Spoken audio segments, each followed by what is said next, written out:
Lebanon में एक मंदिर के स्ट्रक्चर पर कुछ ऐसे पत्थर लगाए गए हैं जिनको देखकर इंसानी दिमाग दंग रह जाता है।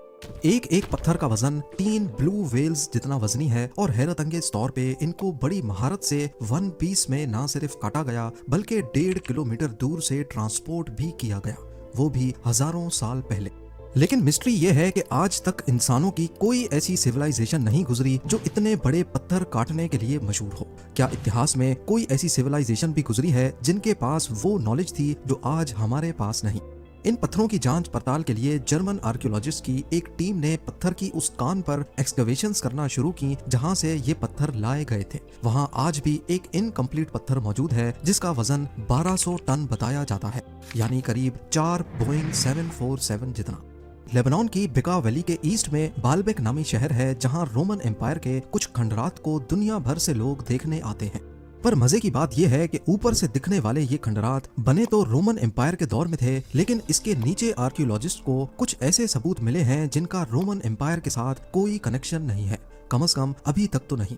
यहाँ एंशियंट रोमन्स का बनाया गया एक मंदिर है जिसे टेम्पल ऑफ जुपिटर कहा जाता है।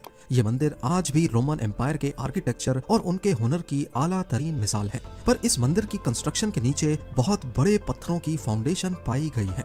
पहले तो ये समझा जाता था कि शायद ये वन पीस में नहीं है बल्कि छोटे छोटे पत्थरों को बड़ी महारत से ऐसे जोड़ा गया कि ये एक ही लगे, लेकिन मुख्तलिफ टेस्ट्स करने के बाद ये बात कंफर्म हो गई कि ये कुछ और नहीं बल्कि एक ही जायंट पत्थर है। ये पत्थर, जिन्हें बाद में ट्रिलिथॉन्स का नाम दिया गया, एक एक की लंबाई 62 फीट, ऊंचाई 14 फीट और 12 फीट मोटे हैं। हैरत अंगेज तौर पे सिर्फ एक पत्थर का वजन 900 टन है। इतने बड़े पत्थर को एक्यूरेट ब्लॉक में काटना और उसको 30 फीट ऊपर उठाकर रखना इंसानी इतिहास में शायद पहली बार किया गया था। इन पत्थरों की साइज और वजन का अंदाजा लगाना हो तो एक एक पत्थर 9 लाख केजी का है, यानी दुनिया के सबसे भारी जहाज एंटोनोव AN-225 मिरिया से भी 1.5 गुना ज्यादा भारी। और पिरामिड ऑफ गीजा की कंस्ट्रक्शन में इस्तेमाल होने वाले सबसे बड़े पत्थरों से भी 10 टाइम्स बड़ा। इनके इतने बड़े साइज के बावजूद इन पत्थरों को किसी न किसी तरह कान से यहाँ तक ट्रांसपोर्ट किया गया, जो यहाँ से करीब 1.5 किलोमीटर दूर है। अब हिस्टोरियंस के मुताबिक रोमन्स के पास जो सबसे बड़ी क्रेन मौजूद थी वो सिर्फ 60 टन का वजन उठा सकती थी, जिसकी वजह से ये इंतहाई नामुमकिन है कि वो इन 900 टन वजनी पत्थर को उठा सके। और रोमन्स जिन पत्थरों को भी क्रेन से उठाते उसके बीच में वो एक खास शक्ल का सुराख करते थे जिसे लुइस होल्स कहते हैं, पर ऐसे कोई सुराख हमें ट्रिलिथॉन्स में नहीं मिलते। अगर रोमन्स की कॉमन इंजीनियरिंग टेक्निक्स का कोई रिकॉर्ड ट्रिलिथॉन को काटने, उठाने और यहाँ तक लाने के बारे में मौजूद नहीं, तो फिर इतनी महारत से ये काम किसने अंजाम दिया? टेम्पल ऑफ जुपिटर की असल फाउंडेशन आखिर बनाई किसने? टेम्पल ऑफ जुपिटर के दूसरे पत्थर फिनिशिंग के साथ लगे हैं, जबकि ट्रिलिथॉन्स की फिनिशिंग भी नहीं है और इन पर विंड और सैंड इरोजन के असरात वाज़े तौर पे दिखाई देते हैं कि जैसे ये हजारों सालों से यहीं पर पड़े थे। कई हिस्टोरियंस का ख्याल है कि इन सब चीजों को नजर में रखते हुए ट्रिलिथॉन्स रोमन एम्पायर के दौर के नहीं बल्कि ये 12,000 साल पुराने हैं, यानी रोमन एम्पायर से भी 10,000 साल पहले। जो काम आज के मॉडर्न दौर में करना भी नामुमकिन समझा जाता है, वो उस वक्त आखिर किस सिविलाइजेशन ने और कैसे किया? ये एक ऐसा राज है जिसके बारे में आर्कियोलॉजिस्ट अभी तक कुछ नहीं बता सके। बालबेक में सिर्फ यही ट्रिलिथॉन्स नहीं है जो इंसानी दिमाग को चकरा कर रख दें। टेम्पल ऑफ जुपिटर के कंपाउंड में कई मकामात पे इस तरह के बड़े बड़े पत्थर देखे जा सकते हैं। स्टेयर्स के बराबर में 800 टन के इस पत्थर को देखें, इसको हिलाना तक भी कोई मामूली बात नहीं है। इसके बाद आ जाते हैं साउथ वॉल पे, जहां 400 से लेकर 800 टन के बेशुमार ब्लॉक्स पाए जाते हैं। कुछ जमीन के ऊपर हैं तो कई जमीन के नीचे, पर किसी को भी मालूम नहीं कि ये जमीन में कितना डीप है। इसके बीच की फिटिंग बड़ी सफाई के साथ की गई है और बॉर्डर पे बनी ये लाइन 1 मिलीमीटर से भी छोटी है। ये देखने के बाद ये काम और ज्यादा पेचीदा दिखाई देता है।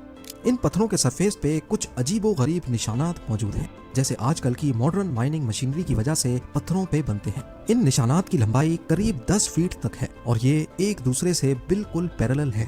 पुराने कदीम दौर के टूल्स की बात की जाए तो इनमें से कोई ऐसा नहीं है जो इस किस्म के निशानात बना सके। कम से कम हिस्टोरियंस के रिकॉर्ड पे तो ऐसा कोई टूल नहीं है।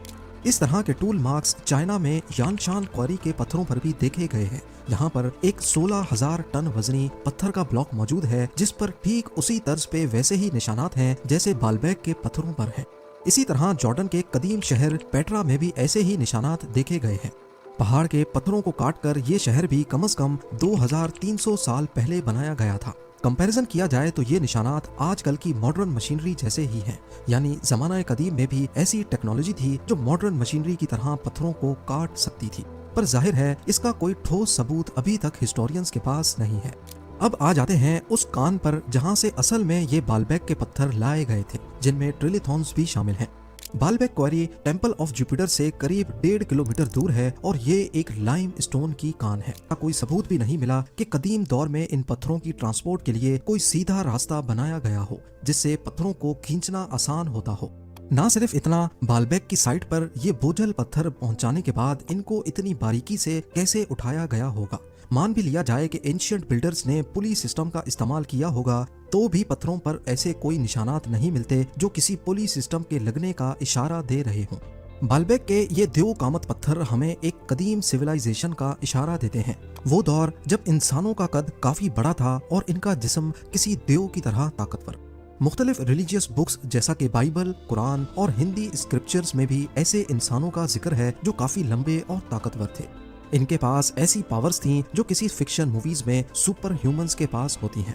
मुख्तलिफ बुक्स में इनको अलग अलग नाम दिए गए हैं, जैसा कि बाइबल में इनको नेफिलिम कहा गया है।